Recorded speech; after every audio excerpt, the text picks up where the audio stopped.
Bureau chief Islamabad Tariq Chaudhary हमारे साथ मौजूद है। तारिक चौधरी साहब, फैसला सज़ा मुअत्तल कर दी गई है, फैसला आ चुका है, क्या कहेंगे इस पर? इस फैसले की रोशनी में क्या क्या चीज़ें और हो सकती हैं? देखिए, एक तो अभी थोड़ी देर तक जो तहरीरी फैसला जब आएगा तो उसमें बहुत सी चीज़ों की वजाहत हो जाएगी कि कोर्ट ने जो जजमेंट दी है उसको किस बेस पर दिया है और उस पर क्या क्या चीज़ें वजाहत से की हैं। तो जहाँ तक अभी जो इनिशियल बात है उसके हवाले से मैं ये कह सकता हूँ कि एक तो जो भी इतला है कि जमानत का हुक्म दिया है, तो मेरा ख्याल है कि जमानत की तो अभी उन्होंने दरख्वास्त नहीं दी थी, तो जमानत के लिए इमरान खान साहब के जो वकला हैं उनको दोबारा जो है वो जाना पड़ेगा, बाकायदा रजू करना पड़ेगा कोर्ट से, जो भी रेलिवेंट कोर्ट होगी। दूसरा ये जो कहा जा रहा है जी कि सजा मुअत्तल हो गई है, तो सजा मुअत्तल हुई है, कन्विक्शन मुअत्तल नहीं हुई मेरी राय में। वकला जो है आएंगे हमारे साथ, वो बात भी करेंगे, वजाहत भी करेंगे, क्योंकि there is a lot of difference between punishment and conviction. जब तक फाइनलिटी ऑफ जजमेंट ना हो जाए, जब तक ट्रायल कोर्ट से, हाई कोर्ट और हाई कोर्ट से जो फाइनल जजमेंट होती है, प्लेटफॉर्म होते हैं, वहाँ से सजा जो है माफ ना हो, सजा खत्म ना हो, उस वक्त तक जो है कन्विक्शन बाकी रहती है, सजा मुअत्तल कर दी गई है। यानी सजा को अगर तो तहरीरी फैसले में नल एंड वाइड कर दिया जाएगा, सेट असाइड कर दिया जाएगा, तो फिर तो इस वक्त वो रिहा हो सकते हैं। लेकिन अगर उसको मुअत्तल किया गया तो फिर इमरान खान साहब जो है चेयरमैन पीटीआई, वो फिलहाल गिरफ्तार रहेंगे जब तक फाइनलिटी ऑफ जो डिसीजन है वो नहीं हो जाती, मेरी ज़ाती राय में। दूसरी बात यह है कि चूंकि कुछ दिन पहले FIA की 2 टीमों ने दौरा किया था जेल का, एक इस्लामाबाद से एक टीम गई थी और एक टीम गई थी लाहौर से, जिन्होंने मुख्तलिफ मुकदमात में उनसे तफ्तीश की है। ये भी इतलात आई थी कि इमरान खान साहब को जो साइफर केस है उसमें उनकी गिरफ्तारी डाल दी गई है। तो अगर उनकी गिरफ्तारी डाल दी गई है तो इसका मतलब ये होगा कि आज इस फैसले के बावजूद वो अटक जेल से रिहा नहीं हो पाएंगे। उनकी जो है वो कस्टडी जो है वो FIA के पास चले जाएगी और FIA जो है उनको वो कटक जेल में ही रखने की सजा कर सकती है। तो 2-3 चीजें हैं। एक तो ये है कि उनकी सजा जो मुअत्तल हुई है उससे एक उनको और उनके जो वर्कर्स हैं, उनकी जमात है, उसको एक साइकोलॉजिकली थोड़ा सा रिलीफ मिलेगा कि एक उनसे जो एक बहुत बड़ा बोझ था उनके ज़हन पर वो हट जाएगा।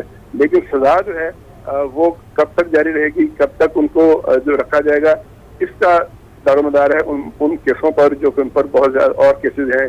190 मिलियन वाला केस है, साइफर वाला केस है, सीक्रेट एक्ट वाला केस है। अभी इतलात ये भी आ रही थी कि लाहौर में जो स्प्लिट टावर वाला केस है उसमें भी उनको मुलव्वस किया गया, उसमें भी उनको करने की सजा की गई है। चौधरी साहब, आपने बताया कि अभी भी मुसलसल केसेस उन पर हैं और इस हवाले से दोबारा भी गिरफ्तारी मुमकिन है। इस हवाले से मजीद डिटेल्स दे लेते हैं आसिफ नवीद से। आसिफ, अभी जैसे तारिक साहब ने बताया कि इस हवाले से कोई डिटेल्स आपके पास मौजूद हैं? देखिए, जो इस वक्त फैसला जारी किया गया है या सुनाया गया है उसको इंतहाई मुख्तसर था। उनकी जो दरख्वास्तें थी उसको तो एक्सेप्ट कर लिया गया है। उनकी जानिब से यही सदा की गई थी कि उनका फैसला कालअदम करार देकर जमानत पर रिहाई दी जाए। अब चूंकि तहरीरी फैसला आएगा उनके मंदरजात में, उसमें तमाम तर तफसीलात, क्योंकि इससे पहले भी जो समाअत हुई थी उसमें भी चीफ जस्टिस ने अंदिया दिया था कि वो तमाम तर तफसीलात अपने फैसले में लिखेंगे और जो रिलीफ दिया जाएगा उस हवाले से भी तफसीलात में आगाह करेंगे और वो उसमें ऑर्डर्स करेंगे। उनकी मुलाकात के हवाले से भी वकला की जानिब से दरख्वास्त दायर की गई थी, उस हवाले से भी उन्होंने कहा था कि वो मैं ऑर्डर्स में लिखूंगा। ताहम जहां तक उनकी रिहाई की बात है, अब देखें अगर उनकी जमानत पर रिहाई होती है तो 1 लाख के मुचलके, जो हमें तक इतलात आ रही है कि 1 लाख के मुचलकों के एवज उनकी जमानत मंजूर हुई है और अभी उनको आर्जी रिलीफ तो दे दिया, मिल गया है, लेकिन उसको हतमी रिलीफ के जब तक उनका तहरीरी ऑर्डर नहीं आएगा तो उसके मंदरजात देखने के बाद ही कहा जा सकेगा कि किस हद तक रिलीफ मिला। लेकिन जो उनकी एक दरख्वास्त थी उसे एक्सेप्ट कर लिया गया। उनकी जो पहली इस्तदा थी कि कालअदम करार देकर फौरी तौर पर जमानत पर रिहाई दी जाए, उसको एक्सेप्ट कर लिया गया है। तो यानी अबूरी रिलीफ उनको अदालत से मिल गया है। अब उनको रिहाई मुमकिन होती है या नहीं, इसका फैसला तो चूंकि अबूरी रिलीफ यानी उनको मिल गया है और रिहाई मुमकिन है या नहीं, ये देखना है। फहद बशीर हमारे साथ मौजूद हैं। फहद, ओवरऑल इस वक्त समाअत का अहवाल क्या रहा? अगर टोटली हम बात करें तो ये तहरीरी फैसले की जो बात की जा रही है वो कब तक आना मुमकिन है? और दूसरा, PTI वकला का कोई मौक़िफ़ सामने आ सका फैसले पर? जी बिल्कुल, देखिए इससे कबल हमने देखा कि PTI के वकला की जानिब से बाद हाई कोर्ट के बाहर जो है प्रेस कॉन्फ्रेंस भी की गई, जिसके बाद हमने ये भी देखा कि जो तहरीरी फैसला है आपसे कुछ देर बाद जो है इस्लामाबाद हाई कोर्ट से जो है वो जारी किया जाएगा।